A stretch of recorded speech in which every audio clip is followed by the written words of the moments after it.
And let's guess that inflation will be about 2% annually. That would mean a dividend increase of about 3%.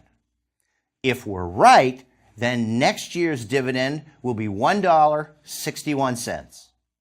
There. If our assumptions are correct, we have 1 year done and an innumerable number to go before we finish the first step of this process. Analysts recognize a bad job when they see one, so they look for assumptions that let them apply some standard mathematical techniques to simplify the problem. A common assumption is that dividends will grow at a constant rate. Let's assume that.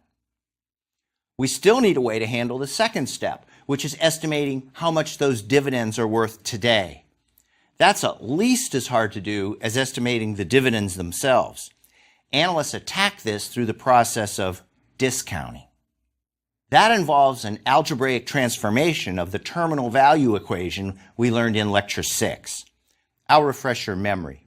The formula for figuring out compound interest is terminal value equals the investment times the quantity of 1 plus the rate of return raised to the time invested. Transforming that equation for discounting is easy.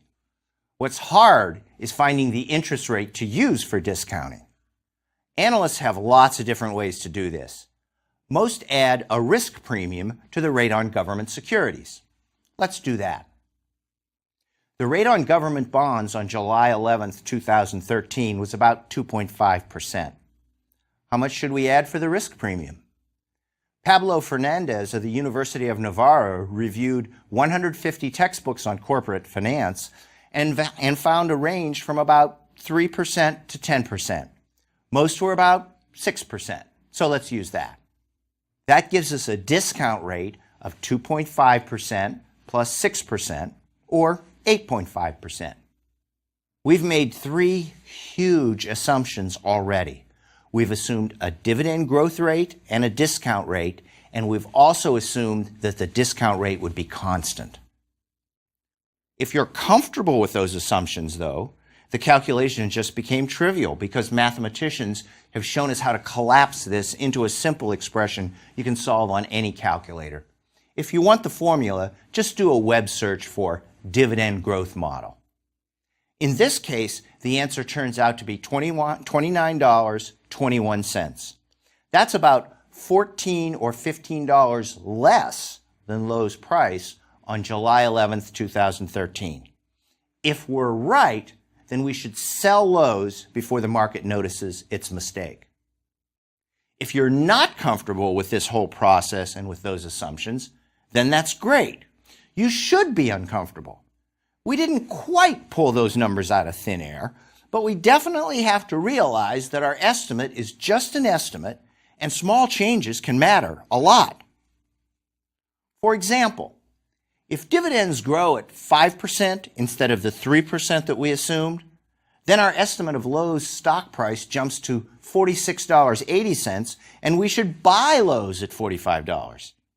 We should also buy if our estimate of the dividend growth rate is just 1 percentage point higher and our estimate of the equity premium is just 1 percentage point lower. You can see why analysts use a lot of their special sauce at this point. We use the dividend for our discounted cash flow example. Some analysts use earnings or cash flow instead. If you calculate those estimates, then you'll find that the market price won't agree with them either. I can think of several reasons why that might happen.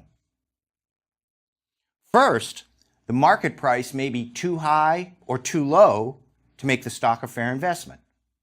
I'm not going to stand here and say that the market price is always accurate, and maybe you've found one of those times when it isn't. Second, and more likely, your estimate might be too high or too low.